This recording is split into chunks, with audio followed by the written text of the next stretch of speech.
பொத்தனபடியே 3 பொம்மை வளர்த்தாராம்.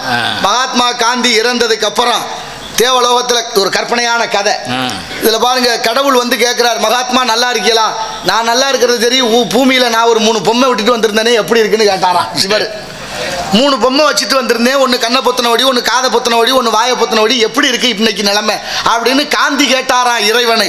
இறைவன் சொன்னானா, ஒன்றும் கவலைப்படாதீங்க, நீங்கள் விட்டு வந்த 3 பொம்மையும் 3 விதமாக இருக்கு. எப்படி? கண்ணை கட்டின பொம்மை நீதிமன்றமா இருக்கு, கண்ணை கட்டின பொம்மை நீதிமன்றமா இருக்கு, காதை பொத்தின பொம்மை அரசாங்கமா இருக்கு, எது சொன்னாலும் கேவடங்க அதில் ஊதுன தங்கு காதில் வாங்க மாட்டாங்க. சரி, வாயை பொத்தின பொம்மை எல்லாம் தெரிஞ்சிருந்து வாய் திறக்காத மக்கள், எதை பற்றியும் கவலை இல்லை, அதனால வாயை மூடிக்கிட்டு எல்லாம் இருக்கிறான். இப்படியே தான் இருக்கு. ஆனால் எதுவும் நடந்ததாக தெரியவில்லை. விளையாட்டா சொன்னாலும் ஒரு கதைக்குள்ள முக்கியமான கருத்தை வச்சார் பாருங்க.